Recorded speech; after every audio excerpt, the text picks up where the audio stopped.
Olá, finalmente chegamos no módulo 7. Nós vamos trabalhar a elaboração de mapas temáticos. Nesta aula número 1, nós vamos trabalhar a alteração das simbologias. Vamos trabalhar com os shapes que nós já conhecemos, locais, vias e quadras. É importante notar que nós precisamos sempre selecionar o shape que nós vamos editar. Nós vamos editar não o conteúdo, mas as suas propriedades, a parte que ele vai aparecer no mapa. Como ele vai aparecer esse shape no mapa? Bom, a gente vai fazer primeiro uma experimentação com o marcador simples, um símbolo simples. A gente clica com o direito, vai em propriedade da camada, simbologia, ok? A gente clica na simbologia simples e nessa simbologia a gente pode ver que a gente pode trocar as cores, né? Olha ali, a gente mudou para roxo, né? Ali laranja, ali já aparece, a gente pode ir experimentando, vendo o que gosta mais, né? E se a gente rolar, né, a barra, nós vamos ver que tem outras possibilidades, a gente pode trabalhar com outros símbolos, né? Outros formatos, vamos puxar aqui um pouquinho para baixo, né? A gente vai verificar aqui que tem outros símbolos para que a gente trabalhe, todos de marcação simples.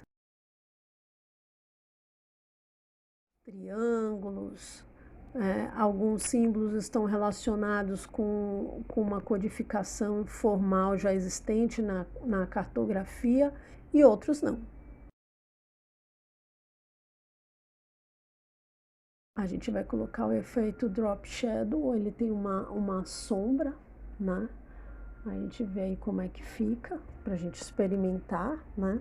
É importante a gente também destacar que os mapas temáticos, eles vão estar relacionados com o que a gente quer mostrar, né?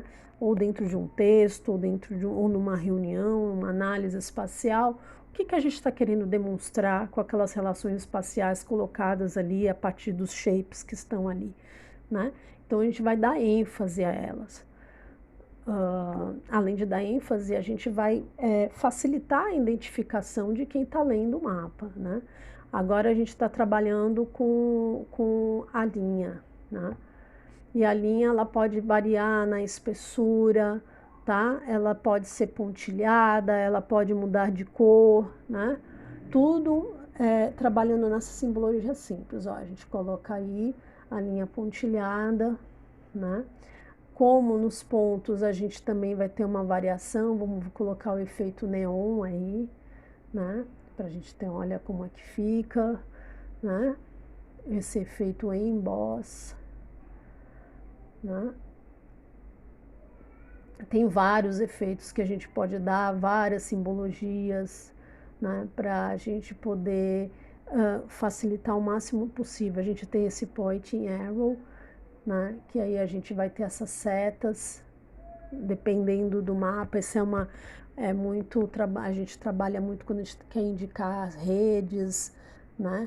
Redes de relações, né? Já vias, normalmente a gente trabalha com linhas vermelhas que podem estar pontilhadas e vai depender das espessuras. Rios a gente trabalha com azul, né?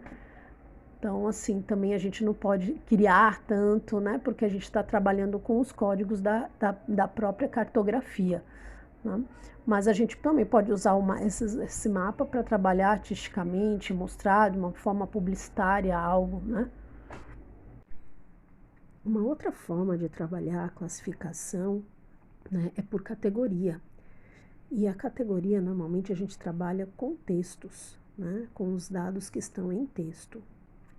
Então, por exemplo, aí nesse shape de pontos que a gente tem aí categorias diferenciadas, né? Tanto do tipo, né? Que está classificando cada um deles. Então, a gente vai ali, né? E a gente pode alterar para categoria, tá vendo? Quando a gente coloca a categoria, a gente vai escolher, né? Qual é a coluna que a gente vai trabalhar. Então, no caso, a gente vai trabalhar com classe. Né? A gente vai entender no mapa quais são os pontinhos que são consultório, café, empório, lanchonete, né? Que é o que a gente alimentou na tabela, né? Quando a gente construiu. E aí, como a gente já tinha dado uma simbologia, né, da estrelinha, e aí cada um ficou com uma cor, né? E a gente tem aí uma classificação por categoria, nesse caso, né? Observando aqui já os polígonos, a gente vai ter essas áreas, né, que a gente calculou no exercício anterior e inseriu na tabela de atributos, né?